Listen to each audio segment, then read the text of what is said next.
네, 계속해서 시장 점검해 보도록 하겠습니다. 오늘은 윤지호 이베스트 투자증권 리서치 본부장 자리에 모셨습니다. 어서 오세요. 네, 안녕하십니까? 예. 이 11월 FOMC 예상대로 이 자이언트 스텝 나왔어요. 그런데 이 금리 인상 속도 조절 가능성에 대해서도 나오기는 했는데 뭐 미국 증시 나스닥은 3%대 하락을 했고 우리 증시 오전에만 해도 1% 하락을 보이다가 지금은 그래도 많이 하락폭을 줄였죠. 뭐 어떻게 보십니까? 일단 우리가 파월에 대해서 기대가 좀 있었죠. 예. 결국 속도 조절에 대한 기대감이었고 혹시나 연준 피벗에 대한 가능성도 일부지만 좀 기대하는 분위기가 있었는데 예. 여하튼 어제 파월 의장이 결국 그 기자회견 중에 예. 보면 상당히 매파적인 의견을 드러낸 건 맞습니다. 네. 예를 들어서 속도가는 좀 느리는 거는 용인했지만 어떻게든 더 높은 수준의 레벨을 얘기했기 때문에 이거 생각보다 금리가 더 올라가는 거 아니야? 더 문제는 결국 연준이 결국 금리를 언제쯤 멈출 것이냐에 대해서도 좀 모호한 입장을 취했거든요. 그러다 보니까 시장에서 너무 기대라고 접근했다가 기대에 못 미치기가 좀 실망이 컸죠. 근데 결론적으로 오늘 이제 이거와 좀 분리해서 생각해야 되는 게 근데 우리 시장은 생각보다 굉장히 견고하다. 뒤에 말씀드리겠지만 우리 시장은 이러한 우려들, 금리 상승 속도에 대해서 이미 주가가 상당폭 반영해 왔었죠. 그리고 최근의 반등세는 어떻게 됐던 간에 결국 외국인 매도세가 좀 진정되면서 결국 상대적인 한국 증시의 밸류에이션 매력도 높아지는 구간이었거든요. 그래서 물론 악재가 나온 건 맞지만 이것 때문에 시장이 붕괴되거나 그런 시간은 아니었어요. 사실 어제 연준의 결국 발표 이후에 미국 증시가 급락한 건 맞지만 한편 이렇게 반문도 할 수 있는 거죠. 첫째는 뭐냐면 하여튼 어찌 됐던 간에 연준의 앞으로 좀 금리 상승 속도는 좀 늦추겠다는 걸 확인한 거 아닐까요? 최소한 속도에 대한 좀 기대감이 좀 생겼다는 게 중요하고요. 아마도 이것은 11월 24일 날 FOMC 의사록이 나올 거예요. 그게 이제 중요하다 좀 보는데 결국은 뭐 그때쯤 되면 그 의사록에 앞으로 12월이나 아니면 내년 1월 말에서 2월 초가 되겠죠. 그때 결국 인상폭 조절에 대한 좀 더 구체적 얘기가 나올 것 같기 때문에 어제 하루는 좀 불안했지만 우리 증시도 그렇고 미국 증시도 이것 때문에 본격적인 다시 추가 급락으로 연결된 가능성은 낮지 않나 이렇게 판단하고 있습니다. 예, 일단 이 다음 질문 가기 전에 이 파월 의장의 기자회견 내용 VCR 보고 오겠습니다.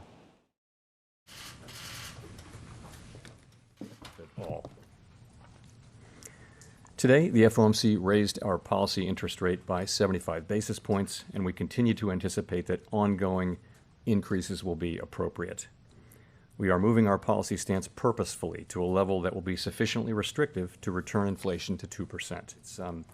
It is very premature to be thinking about pausing. So people, when they hear lags, they think about a pause. It's very premature, in my view, to think about or be talking about pausing our rate hike. We have a ways to go.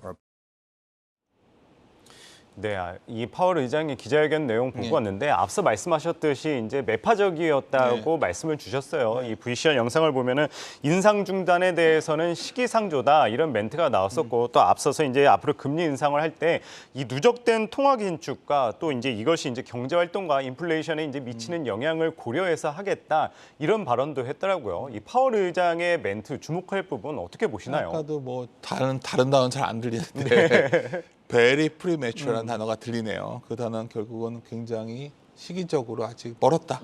우리가 그런 부분을 본다면 시장의 기대가 앞서갔다는 걸 알 수가 있고 또 하나는 어떻게 됐든 간에 뭐 뒤에 이제 파월 의장이 계속 금리를 올릴 때는 것보다 안 올리는 게 더 위험하다는 얘기를 했었거든요. 그러니까 아주 편이한 말을 해요. 그러니까 연준 비판 중에 하나가 백미러 보는 거 아니냐, 너무 후행 지표 보는 거 아니냐 얘기하는데 결국은 나중에 안 좋아지면 금리 올려놓으면 내릴 수 있지 않냐 뭐 이런 말까지 했거든요. 근데 제가 계속 드리고 싶은 말씀은 뭐냐면 결국 우리가 여기서 어느 시사점이 이거예요. 12월 이후에 금리 인상 속도는 줄일 수 있다는 걸 우리가 확인했지 않습니까? 이건 분명히 긍정적인 겁니다. 두 번째 이제 좀 우려스러운 부분은 흔히 저희 터미널 펀드 레이트라고 하는 최종 금리죠. 이건 좀 올라갈 것 같습니다. 아마도 이거는 다음 전도표 조절될 때 올라가 있겠죠. 그래서 어제 미국 증시가 반영했다 좀 보고 있어요 이미. 그 세 번째 가장 중요한 거는 결국 이렇게 미국이 그래도 파월이 강하게 나가는 이유가 뭘까? 미국 경제가 너무 견고해서요. 그러니까 일자리 수 같은 거 보면 저희 잡오프닝 같은 구인 건수 보면 너무 좋거든요. 예. 그러니까 실업률이 원래 후행적으로 올라와야 되는데 너무 그쵸. 안 올라오니까 네. 강하게 나오고 미국 소비도 강하다. 근데 제가 한편으로 말씀드린 건 그럼 여기서 완전히 미국 경제가 약간 둔화되는 모습이 나오면 연준은 정책을 취할 것이고 그렇죠. 또 그렇지 않다면 미국 경제는 그래도 나름대로 견고한 편이고 예. 이렇게 너무나 부정적으로 볼 필요만 있나 저 이런 생각을 좀 갖고 있고요. 그래서 저는 12월부터 일단 인상폭 축소가 시작된다는 거. 75에서 50으로 예. 그 부분만 놓고 봐서도 시장에서는 아마도 이걸 좀 재평가하는 분위기가 뒤따르지 않을까 보고 있어요.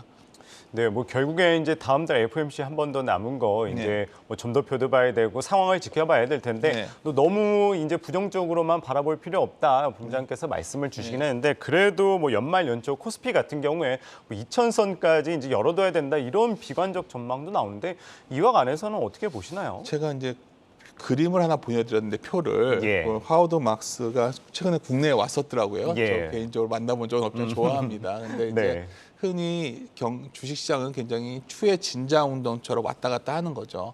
그러니 우리가 생각할 수 있는 건 지금은 경제에 대해 전망은 보다시피 굉장히 부정적이고 또 자본시장은 경색되어 있고 맞습니다. 그리고 금리는 높고 높고 예. 투자자들은 비관이 아니라 낙담하고 네. 있죠. 그리고 매도자들이 많고 이럴 때 행동이 뭐냐? 이럴 땐 리스크가 적다는 겁니다.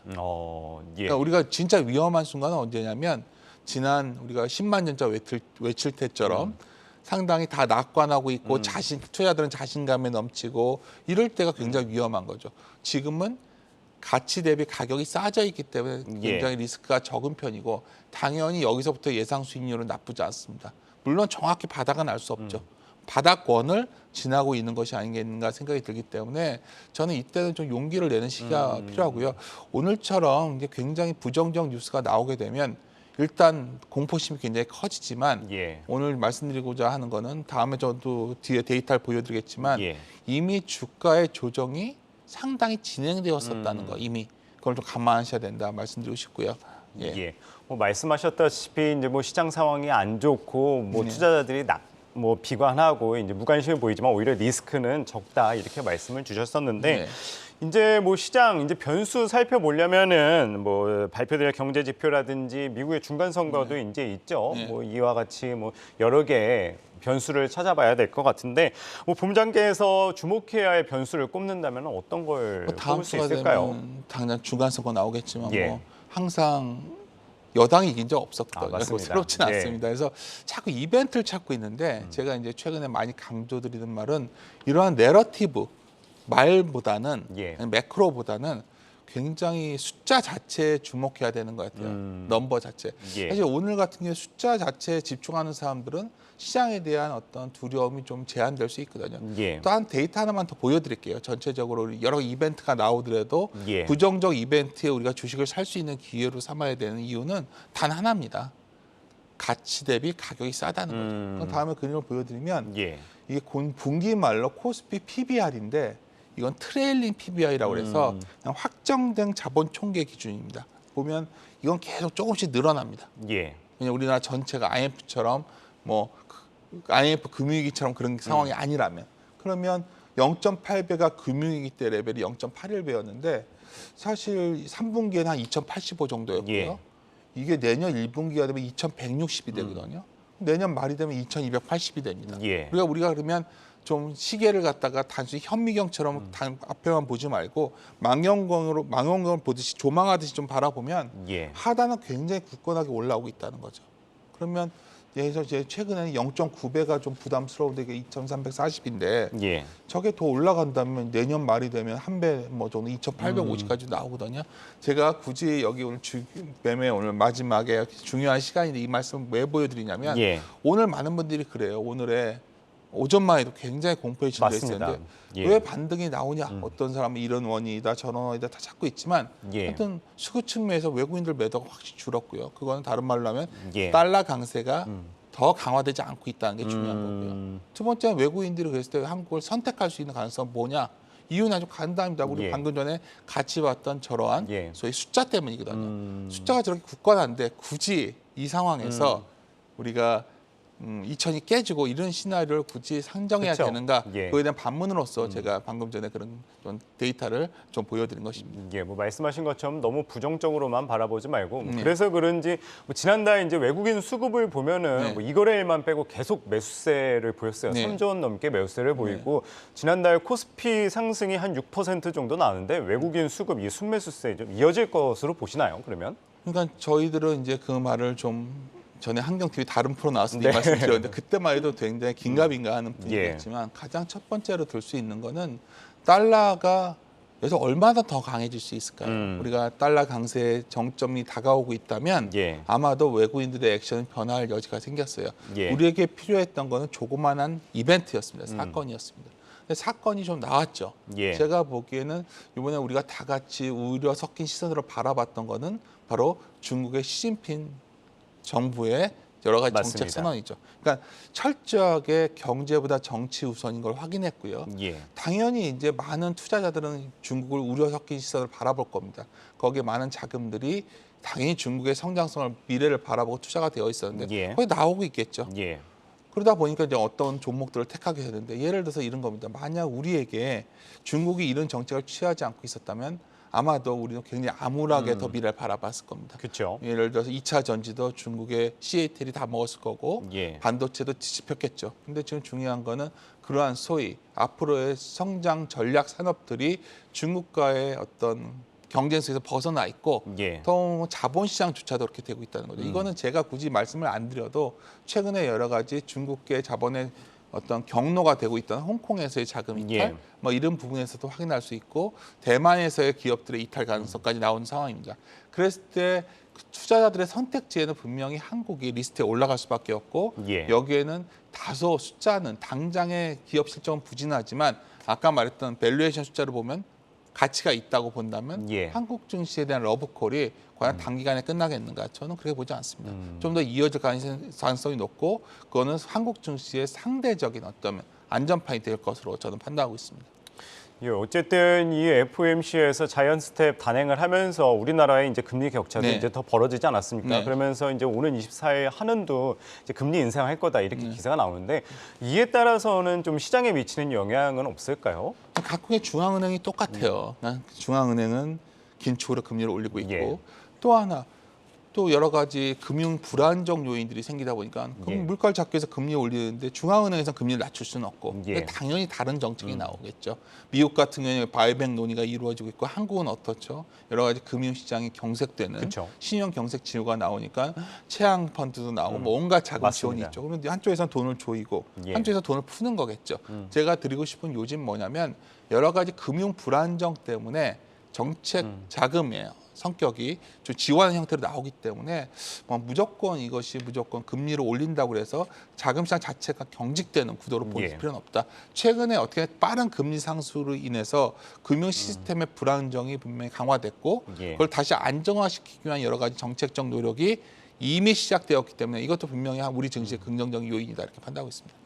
예, 뭐 오늘 본부장께서 계속 이제 시장 조정 충분히 받았다 긍정적으로 바라보셨는데 그럼 마지막으로 이제 11월 그러면 투자 전략 어떻게 세우면 좋을까요? 그러니까 11월은 저는 그렇습니다. 그러니까 바닥권을 지나고 있다는 거죠. 예. 우리가 정확하게 바닥이 뭐 2,000이냐, 2,100이냐, 2,200이 무슨 의미가 그렇죠. 있겠습니까? 예. 고점이 3,000이냐, 3,100, 3,200이 의미 없듯이 여기서 300, 3,000에서 3,300까지는 상당히 주식 비중을 조절하는 시기였다면 예. 반대로 2,200 이 전후는 주식 비중을 늘리는 바닥권인 거라고 저는 판단합니다.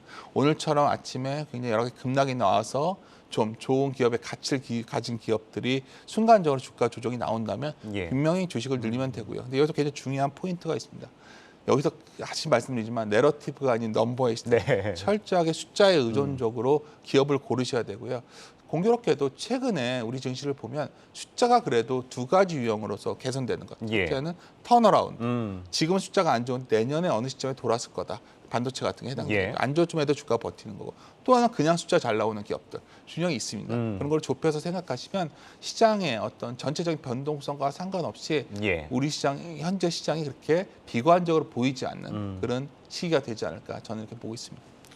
예, 오늘은 윤지호 이베스트 투자증권 리서치 본부장 이야기 들어봤습니다. 말씀 고맙습니다. 네, 감사합니다.